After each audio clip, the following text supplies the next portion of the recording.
Pourquoi une personne évitante fuit-elle ta présence physique pour ensuite commencer à poursuivre ton énergie au moment où tu es parti?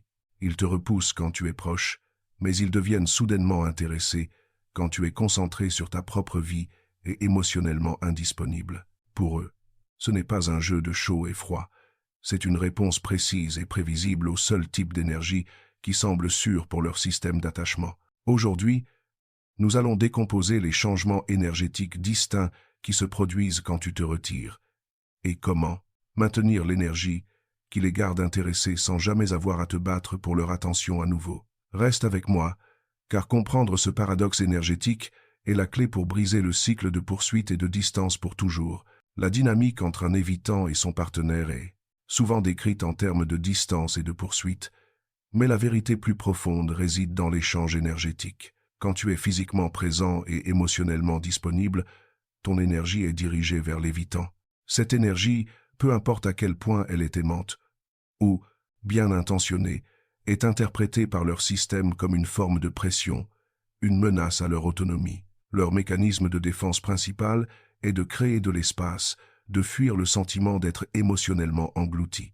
Ils ne fuirent pas toi en tant que personne, ils fuient l'intensité de ton énergie dirigée. Au moment où tu arrêtes de diriger cette énergie vers eux, au moment où tu es parti, ou plus précisément, au moment où tu rediriges cette énergie vers toi-même, toute la dynamique se transforme, la pression disparaît, la menace d'engloutissement est partie. Et dans ce vide, les propres besoins d'attachement de l'évitant, qui ont été supprimés par la présence de ta poursuite, commencent à faire surface. Ils ne réagissent plus à ton énergie, ils réagissent à l'absence de pression et à l'attraction magnétique d'observer quelqu'un qui n'a plus besoin d'eux. Ton énergie avant était comme un projecteur, pointant constamment vers eux, illuminant chacun de leurs mouvements, créant de la chaleur et de la visibilité dont ils ne pouvaient pas échapper. Quand tu rediriges ce projecteur vers toi-même, vers ta propre vie, la température baisse, l'examen disparaît. Et dans cet espace plus frais et plus sombre, ils peuvent enfin respirer. Mais voici ce qu'ils n'attendent pas. En l'absence de ta lumière sur eux, ils remarquent quelque chose d'autre. Ils remarquent que tu brilles par toi-même, vivant une vie qui ne nécessite pas leur participation. Et cet éclat est irrésistible. Quand tu versais de l'énergie vers eux, ton bonheur était lié à leur réponse. Ta journée était organisée autour de leur disponibilité, ton humeur était dictée par leur distance ou leur proximité. Tu laissais fuir le besoin dans chaque interaction, diffusant que ta plénitude dépendait de leur choix de rester ou de partir. Ce besoin, aussi subtil soit-il, était le déclencheur de leur désactivation. Il confirmait chaque peur qu'ils ont à propos des relations, que laisser entrer quelqu'un signifie être consumé, que la connexion égale la perte de soi, que l'intimité est un piège. Mais quand tu rediriges ton attention, quand tu investis cette même énergie dans ta propre vie, tes propres objectifs, ton propre bonheur, quelque chose de profond se produit. Ton énergie cesse d'être teintée de désespoir. Tu cesses de transmettre le message subtil que tu es incomplet sans eux. Au lieu de cela, tu commences à rayonner quelque chose qu'ils n'ont jamais ressenti de ta part auparavant. La complétude. Tu es entier. Tu es plein. Ta vie avance avec ou sans leur participation. Et cette plénitude est la seule chose qui peut vraiment désarmer leur mécanisme de défense. Le monde intérieur de l'évitant subit un recalibrage complet quand ils ressentent cette transformation en toi. Pour la première fois, il ne fuit pas ton besoin. Il n'y a pas de besoin d'en fuir. Tu ne les tires pas vers toi, donc il n'y a rien contre quoi pousser. Leur système entier, qui est conçu pour créer de la distance en réponse à la pression, n'a soudainement rien à résister. Et dans cette absence de résistance, leurs propres besoins d'attachement, les besoins qu'ils ont supprimés, pendant des années, être des décennies commencent à émerger. Ils ressentent quelque chose de peu familier, la possibilité d'une connexion sans la menace d'engloutissement. Cela change la nature de la connexion fondamentalement. L'évitant ne te voit plus comme une menace à son autonomie. Il te voit comme un modèle de quelque chose qu'il n'a jamais expérimenté, l'attachement sécurisé. Tu leur montres qu'il est possible d'être connecté à quelqu'un sans se perdre soi-même. Tu démontres que l'amour ne signifie pas dissolution des limites, que le soin ne signifie pas contrôle, que la proximité ne signifie pas suffocation. C'est une leçon qu'ils n'ont probablement jamais apprise, et elle ne peut être enseignée qu'à travers ton comportement cohérent et non réactif. Voici ce qui rend cela si puissant. Lévitan a passé toute sa vie à construire un récit sur les relations. Ce récit dit que l'intimité égale le danger, que la vulnérabilité mène à la douleur, que avoir besoin de quelqu'un lui donne le pouvoir de te blesser. Chaque relation qu'ils ont eue a confirmé ce récit, parce que les gens répondent généralement à leur distance. En devenant plus présents, plus disponibles, plus insistants, ta poursuite, peu importe à quel point elle était bien intentionnée, était juste une preuve supplémentaire qu'ils avaient raison de garder leur mur debout. Mais quand tu arrêtes de poursuivre, quand tu démontres par ton expérience vécue que tu vas bien sans eux, tu brises ce récit. Tu deviens la preuve vivante que leurs croyances sur les relations ne sont pas des vérités universelles. Ce sont juste des schémas qu'ils ont appris qui ne les servent plus. Voici où le paradoxe s'approfondit. Quand tu étais disponible, quand tu organisais ta vie autour d'eux, quand tu attendais leurs messages et ajustais ton emploi du temps à leurs caprices, ton comportement était prévisible. Lévitan savait que s'ils s'éloignaient, tu les rejoindrais. S'ils devenaient silencieux, tu remplirais le vide avec des questions et des assurances. S'ils créaient de la distance, tu travaillerais 2 fois plus dur pour la combler. Cette prévisibilité leur donnait un sentiment de contrôle. Ils pouvaient gérer les niveaux d'intimité en ajustant simplement leur distance, sachant que tu répondrais exactement de la manière qu'ils attendaient. Quand tu arrêtes d'investir de l'énergie dans leur absence, tu deviens une variable inconnue dans leur équation. Ils ne peuvent plus prédire ton prochain mouvement. Ils ne peuvent plus compter sur ta réaction émotionnelle pour valider leur distance. Ils envoient un message et tu réponds des heures plus tard, amical mais bref. Ils suggèrent de se rencontrer et tu es véritablement occupé avec tes propres plans. Ils essaient de créer du drame et tu restes calme, imperturbable. Chaque test qu'ils exécutent revient avec des résultats inattendus. Et cette incertitude est profondément troublante pour eux, car elle remet en question tout leur sens du contrôle sur la dynamique. Cette incertitude devient le moteur de leur poursuite. Ils ne tendent pas la main parce qu'ils te manquent, du moins pas de la manière que tu pourrais espérer. Ils tendent la main pour regagner un sentiment de contrôle sur la situation. Ils essaient de comprendre les nouvelles règles du jeu. Ils testent les eaux pour voir si l'ancienne dynamique est toujours disponible, s'ils peuvent toujours tirer tes ficelles, si tu attends toujours dans les coulisses, qu'ils reviennent. Ta réponse à ces premières approches déterminera tout ce qui vient ensuite. Si tu sautes immédiatement dans l'ancien schéma, répondant avec enthousiasme, te rendant disponible, réorganisant tes plans autour de leur intérêt, soudain l'ancienne dynamique se réengagera, instantanément. Ils auront reçu la validation qu'ils cherchaient, que tu es toujours là, toujours disponible, toujours en attente. Et une fois qu'ils ont cette confirmation, leur peur d'engloutissement refait surface, leur besoin de créer de la distance se réaffirme et ils s'éloigneront à nouveau. Le système se réinitialisera à son ancien équilibre douloureux. Tu ne leur auras rien appris sauf que leur stratégie de retrait fonctionne toujours. Mais si tu maintiens ta position, si tu réponds avec une neutralité chaleureuse, amicale mais pas impatient, présent mais pas disponible, gentil mais pas désespéré, tu les forces à confronter une réalité différente. Tu communiques que ta vie ne tourne plus autour de leur saute d'humeur. Tu signales que s'ils veulent une place dans ta vie, ils devront se montrer de manière cohérente, pas seulement quand leur propre anxiété de te perdre devient inconfortable. C'est un ensemble de règles complètement différents pour l'évitant, et cela les force à confronter un choix, soit intensifier et s'engager de manière significative, soit risquer de perdre la connexion entièrement. La difficulté de maintenir cette position ne peut pas être sous-estimée. Ton système nerveux a été entraîné à répondre à leur retrait avec de l'anxiété. Ton système d'attachement interprète leur distance comme un abandon. Chaque cellule de ton corps veut tendre la main, réparer, t'expliquer, leur faire comprendre. Résister à cette envie ressemble à lutter contre ta propre biologie, et à bien des égards tu le fais. Tu réentraînes un système qui a été câblé à travers des années d'expérience pour assimiler l'amour à l'effort, la connexion à la lutte et la valeur à la poids mangée. Validation de quelqu'un d'autre.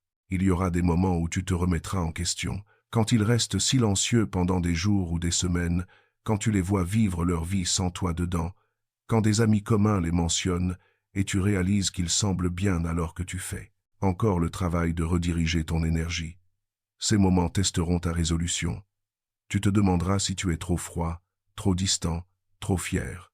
Tu te demanderas si tu devrais simplement tendre la main, simplement vérifier, simplement t'assurer qu'ils savent que tu te soucies toujours.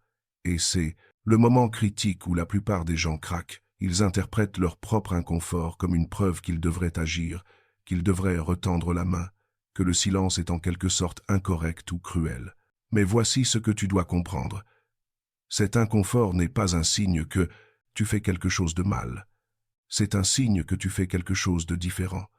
Tu brises un schéma qui a été gravé dans ton système nerveux par la répétition. Ce schéma dit, quand il s'éloigne, tu te rapproches.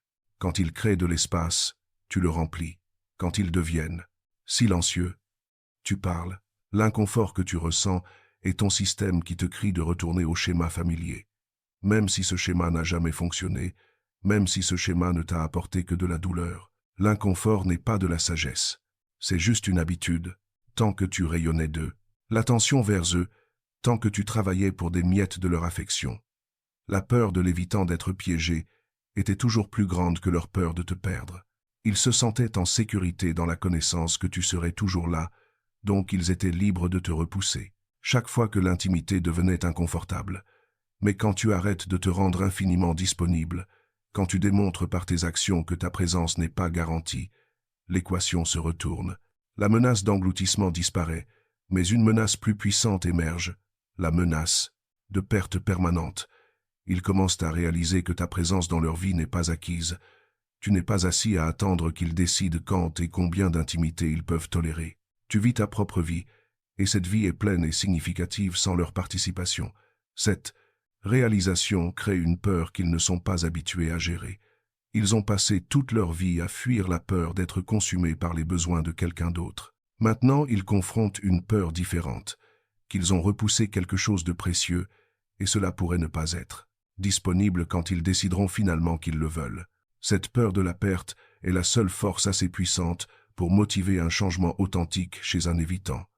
Pas tes larmes, pas tes explications, pas tes arguments logiques sur pourquoi la relation pourrait fonctionner s'ils essayaient juste plus fort.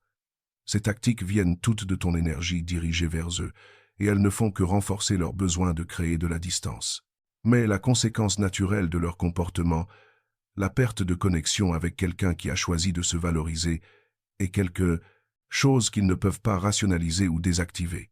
C'est réel, c'est tangible, et cela les force à faire un vrai choix plutôt que de simplement réagir à la pression. L'évitant qui tend la main après avoir vécu cette perte opère depuis un endroit complètement différent de l'évitant, qui répond à ta poursuite. Quand tu investissais toute ton énergie en eux, leur réponse était défensive. Ils géraient tes émotions, apaisaient tes besoins, créaient juste assez de connexion pour te garder satisfait tout en maintenant la distance dont ils avaient besoin. Mais quand ils tendent la main après que tu te sois retiré, ils opèrent depuis leur propre motivation interne. Ils vivent leur propre inconfort, leur propre solitude, leur propre reconnaissance que quelque chose de précieux leur échappe. C'est une motivation autogénérée, et c'est le seul type qui a un potentiel de créer un changement durable. Ton rôle pendant cette phase n'est pas de récompenser leur intérêt soudain avec une disponibilité immédiate. Ton rôle est de continuer à modéliser un comportement sécurisé. Cela signifie que tu maintiens tes limites. Tu restes concentré sur ta propre vie. Et tu rends clair par tes actions que toute relation avec toi sera basée sur un effort mutuel et de la cohérence. Tu ne joues pas à te faire désirer, tu ne les manipules pas. Tu refuses simplement de participer à une dynamique où tu fais tout le travail pendant qu'ils contrôlent. La distance. L'évitant fera son choix basé sur cette réalité. Certains reconnaîtront qu'ils ont besoin de faire un véritable travail interne s'ils veulent maintenir une connexion avec toi. Ils comprendront que leurs anciens schémas ne fonctionneront plus et ils commenceront le processus. Difficile d'apprendre à tolérer plus d'intimité, à communiquer plus ouvertement, à se montrer plus régulièrement. Ce sont les évitants qui sont capables de croissance, qui sont fatigués de leur propre isolement, qui sont finalement prêts à faire face à leur peur de la vulnérabilité, parce que le coût de l'éviter est devenu trop élevé. D'autres évitants se retireront entièrement. Ils décideront que l'inconfort de s'adapter à une dynamique plus saine est plus grand que leur désir de connexion. Ils te blâmeront d'être froid, ou distants, où ils trouveront quelqu'un d'autre qui jouera le jeu familier. Ce n'est pas un échec de ta part. C'est eux qui choisissent leur peur plutôt que leur croissance. Et ton retrait t'a donné le cadeau de la clarté. Tu sais maintenant que cette personne n'est pas capable ou désireuse de te rencontrer dans une relation saine, et tu peux avancer sans le faux espoir que être la prochaine fois sera différente. Le changement le plus profond qui se produit quand tu arrêtes de diriger toute ton énergie vers un évitant n'est pas ce que cela leur fait. C'est ce que cela fait pour toi. Tu te libères du cycle d'anxiété et de recherche de validation. Tu apprends que ta valeur n'est pas déterminée par la capacité de quelqu'un d'autre à t'aimer de manière cohérente. Tu construis une vie qui est pleine et significative selon ses propres termes. Et de cet endroit de plénitude, tu es capable d'aborder toutes les relations, y compris celles avec l'évitant, depuis un lieu de force et de sécurité. Tu ne viens plus à la table comme quelqu'un qui a besoin d'une autre personne pour se sentir complet. Tu viens comme une personne entière, prête à partager ta vie avec quelqu'un qui est également prêt à faire le travail. Cela change tout. Tu n'auditionnes plus pour leur approbation. Tu n'effectues plus de travail émotionnel pour les garder à l'aise. Tu ne sacrifies plus ta paix pour l'espoir qu'ils changeront. Tu as déjà changé. Et ce changement est permanent. Qu'ils te rejoignent ou non dans cet espace plus sain, il y a une qualité spécifique à l'énergie que tu émets une fois que tu as véritablement lâché prise. Ce n'est pas de la colère, ce n'est pas de l'amertume, ce n'est même pas de la tristesse. C'est la paix. Et cette paix est magnétique d'une manière que le besoin ne pourrait jamais l'être. Quand tu versais ton énergie vers l'évitant, essayant de lui faire voir ta valeur, essayant de le convaincre de rester, essayant de prouver que tu valais le risque de l'intimité, ton énergie était dispersée. Elle était fragmentée à travers 1000 petites anxiétés et insécurités. Vont-ils répondre au message? Ce commentaire signifiait-il quelque chose? Devrais-tu aborder le statut de la relation? Chacune de ces questions représentait une fuite dans ton énergie, un endroit où tu donnais ton pouvoir. Mais quand tu rediriges toute cette énergie dispersée vers toi-même, quand tu rassembles tous ces fragments et que tu les concentres sur ta propre vie, tes propres objectifs, ta propre paix, quelque chose de remarquable se produit. Ton énergie se consolide. Elle devient entière. Et cette plénitude crée une attraction gravitationnelle que l'évitant peut ressentir même à distance. Ils ne sont pas attirés par ton désespoir. Ils sont attirés par ton absence de celui-ci. Ils ne sont pas attirés par ton besoin d'eux. Ils sont attirés par ta démonstration claire que tu n'as pas besoin d'eux. C'est le paradoxe que la plupart des gens ont du mal à accepter. Moins tu as besoin d'eux, plus ils te veulent. Moins tu te concentres sur eux, plus ils se concentrent sur toi. L'énergie que tu projettes maintenant est celle d'une confiance tranquille. Cette confiance n'est pas agressive ou exigeante. Elle est simplement assurée. Elle communique par tes actions. Je suis précieux et je ne suis pas disponible pour une dynamique qui m'oblige à sacrifier ma paix. C'est l'énergie que l'évitant trouve à la fois terrifiante et profondément convaincante. C'est terrifiant parce que cela remet en question leur contrôle, mais c'est convaincant parce que cela représente l'attachement sécurisé qu'ils désirent secrètement. Ils sont attirés par ta stabilité, même si leur système lutte contre elle. Ce n'est pas un processus rapide. Cela nécessite de la patience, de la cohérence et un respect de soi inébranlable. Cela nécessite de comprendre que le chemin de l'évitant vers l'attachement sécurisé est le leur, et tu ne peux pas faire le travail pour eux. Ton rôle est simplement de maintenir tes limites, de modéliser un comportement sécurisé et de refuser de participer à l'ancienne danse dysfonctionnelle. Ce faisant, tu crées le seul environnement dans lequel ils ont une chance de changer. Et s'ils choisissent de ne pas changer, tu as déjà gagné, car tu as choisi ta propre liberté et ta propre paix. Le paradoxe ultime est celui-ci. L'évitant fuit l'intimité physique, mais est attiré par l'énergie de quelqu'un qui n'a plus besoin de lui. Ils ne sont pas intéressés par ta poursuite. Ils sont intéressés par la version de toi qui a arrêté de poursuivre. Ils ne sont pas attirés par ta disponibilité. Ils sont attirés par ta plénitude. Ils ne sont pas contraints par ton besoin. Ils sont contraints par ton absence de celui-ci. Et la seule façon d'incarner cette énergie est de vraiment arrêter de te soucier s'ils reviennent ou non. Cela ne peut pas être joué. Cela ne peut pas être simulé. Cela doit être réel.